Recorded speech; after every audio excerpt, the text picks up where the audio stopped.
Hey, do you want to learn how to record better rap vocals at home? I've got 8 simple tips coming your way. You don't want to miss it.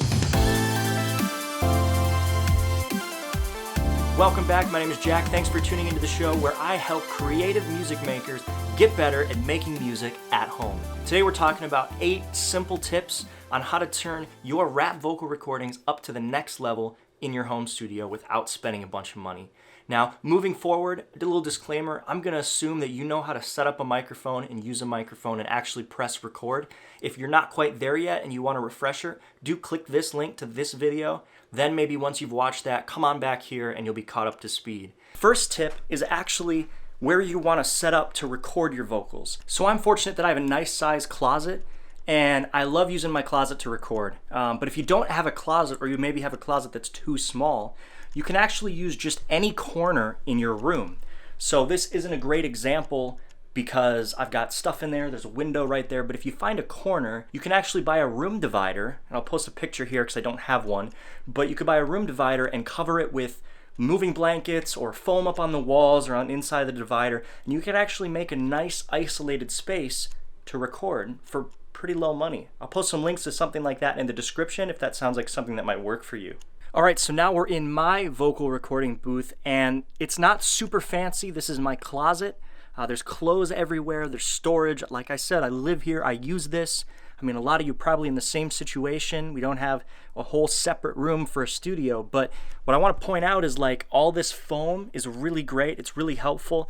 It's a little more on the pricey side if you get a lot of it, but what I kind of did is bought some at a time. I could still use to get some more. Actually, another pro tip is all this clothes, which kind of looks ugly, but I couldn't use the hanger anymore, so I put it all up here. It actually helps a lot with deadening down the sound in the closet. Any exposed hard surfaces really tend to not help with that.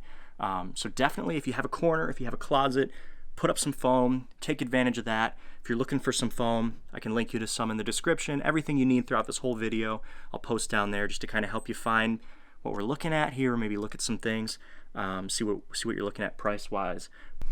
All right, so tip number 2 kind of goes in the same vein as tip number 1, and that is just studio foam everywhere. This room was pretty noisy when I first started using it, but putting up foam really has helped diet it down a little bit.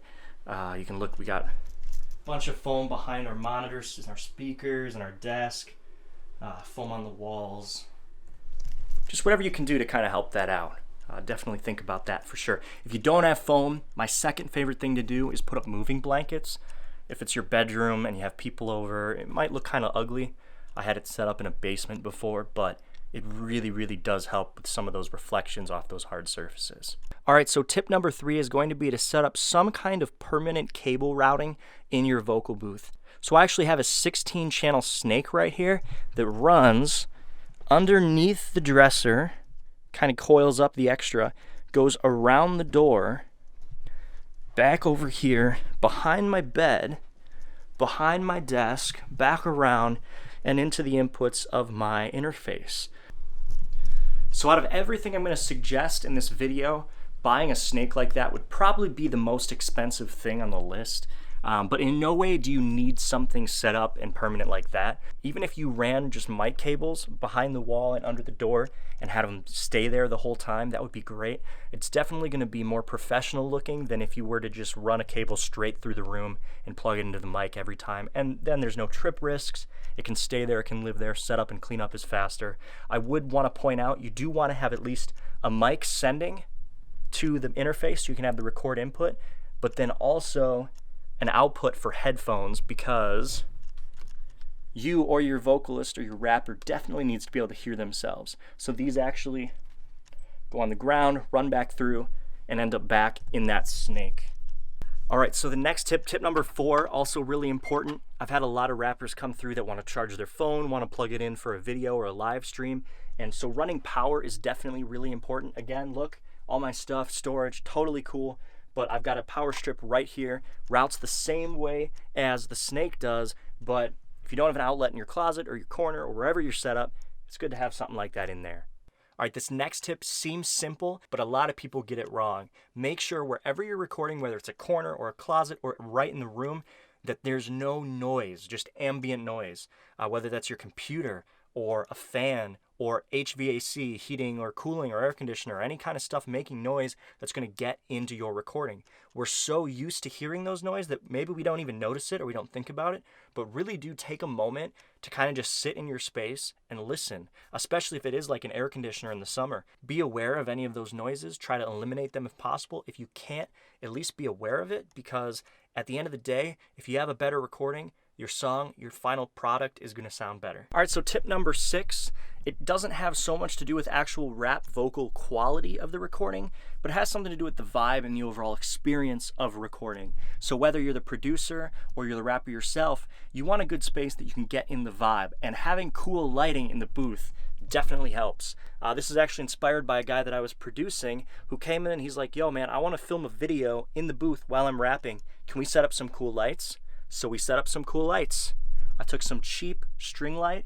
It's like a tape light. It's any color you want. It's super cool. It's plugged into the power strip. I flip it on and bam, it lights up. I can turn the light off in here. It's kind of dark, but it lights up the whole space, and it generally just gives an awesome vibe, especially for a phone recording, for Instagram, social media. Definitely something worth being picked up. You can put this stuff anywhere. I've got some under my desk. Just cool lighting, you know? You want to set the vibe. You want to give a client experience that makes those people want to come back. So if it takes $10 worth of lights and stringing them up in your closet to make them want to come back, then do it, you know? Definitely. It's going to get you more work. It's going to be more enjoyable. Everybody wins. But yeah, some cool lights. So this is definitely not on my list, but it's worth mentioning and I highly recommend it. It's a humidifier. And for these dry Chicago winters, it's just great. Helps the guitars stay happy, helps me stay happy. I don't wake up with a sore throat every morning. Oh man, it's just great. Tip number 7 comes from my friend Goose the Drummer, and he's a great drummer and a YouTuber and an even better dude. But I was staying over at his place and I got to see his booth where he records people that he produces. And he actually keeps water bottles in the booth for the people he's recording, and I just thought it was such a cool idea and super thoughtful. So that's tip number 7, guys. I always want to keep water bottles in the booth now. You know, if I'm recording myself or somebody else and they're like, yo man, I need a break, I need some water, I'm always just like, yo, turn around right there, man, help yourself. All right, so my 8th and final tip is super important, but this kind of goes in line with the idea of the snake or running permanent cables, is make sure you have a nice audio interface. So right now, I have the Focusrite Scarlett 18i20. You want to make sure that your interface has at least 2 inputs. One input for your booth mic, and another input for a talkback mic that you can use to communicate with whoever's in the booth. Trust me, it's so much better than yelling back and forth. It's so much more professional. It just makes it so much easier. This is a Shure SM7B. It's a great mic. You see a lot of YouTubers use it. It's on a Rode kind of stand. When I'm not using it, I just flip it around. Whoops, smacking my speakers. I just flip it around, tuck it back there. It's out of the way, but believe me, it's great to have for sure. Thanks so much for watching. If you enjoyed this video, please leave a like. If I brought value to you in some way, please consider subscribing. I want to make sure I'm able to bring new and exciting content to you so that I can help you, the creative music maker, get better at making music at home. Thanks again. Until next time, I'll see you around.